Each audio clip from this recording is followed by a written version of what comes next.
Question number 17 है calculate the efficiency of machine which consumes 200 joule of energy and perform 50 joule of work. तो यहाँ पर अब देखना पड़ेगा क्या मालूम करना है, एफिशिएंसी मालूम करनी है। तो एफिशिएंसी का फॉर्मूला आप नोट आउट कर लें, efficiency is equal to output upon input multiply 100। तो अब आपको पता करना है कि आउटपुट क्या है और इनपुट क्या है। तो यहाँ पे क्या है, जो एक एनर्जी है विच कंज्यूम 200 जी, तो ये इसका क्या हो जाएगा, इनपुट, यानी जब उस पर कोई काम स्टार्ट करेंगे, काम करेगी तो वो क्या हो गई 200 जूल एंड परफॉर्म, और उसने जिस तरह काम किया है वो उसका क्या होगा आउटपुट, तो 50 जे। तो यहाँ देख लें इनपुट 200, आउटपुट 50 जे और एफिशिएंसी। तो फार्मूला ये है, वैल्यू पुट करते हैं, आउटपुट क्या है 50, इनपुट क्या है 200 मल्टीप्लाई 100, 10 से कट गया, 10 से कट गया, 2 और 50 को क्या कर देंगे, 2 1 ज़ा 2, 2 2 ज़ा 4, 2 5 ज़ा 10। तो क्या आ जाएगा 25%। और यहाँ पे क्या हो जाएगा, ये इसकी क्या आ जाएगी एफिशिएंसी।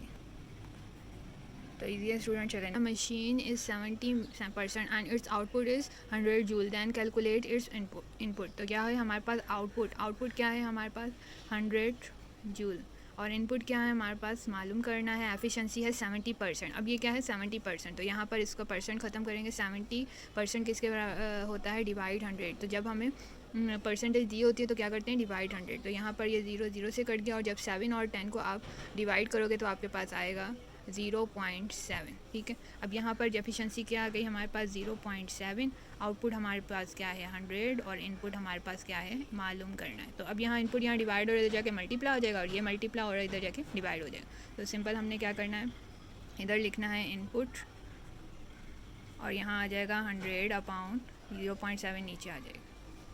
तो यहाँ पर अब इसको जब आप डिवाइड करोगे तो आपके पास आएगा 142.85 जूल। तो ये भी हमारे पास क्या आ गया इनपुट। तो यकीनन आपको ये समझ आया होगा, एफिशिएंसी दी हुई थी, हमने एफिशिएंसी रखा, इनपुट मालूम करना था, ये उधर जाके मल्टीप्लाई हो गया, वो इधर आके डिवाइड हो गया।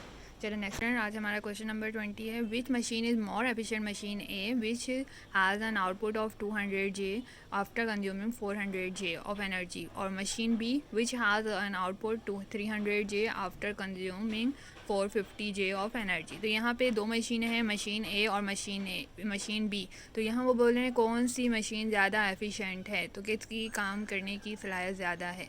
तो यहाँ पर अब क्या करेंगे, हम पहले मैं एफिशिएंसी ऑफ मशीन ए करूँगी और फिर एफिशिएंसी ऑफ मशीन बी, और फिर हमें आइडिया हो जाएगा कि कौन सा ज़्यादा।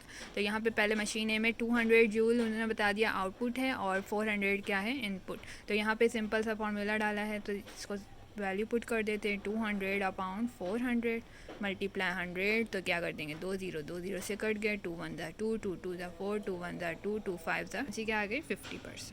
सो स्टूडेंट अब एफिशिएंसी ऑफ मशीन बी निकाल लेते हैं। इनपुट हमारे पास है 450 जूल, आउटपुट है 300 जूल, और एफिशिएंसी मालूम करनी है। तो सेम फार्मूला है, अब तक आपको याद हो चुका होगा। तो यहाँ पर अब क्या है 450 क्या है हमारा, सॉरी स्टूडेंट, यहाँ पे हमारे पास है आउटपुट है 300, और यहाँ पर हमारे पास इनपुट है 450, और यहाँ पे क्या है मल्टीप्लाई 100। अब सिंपल मैंने आपको बताया 0 से काट दें।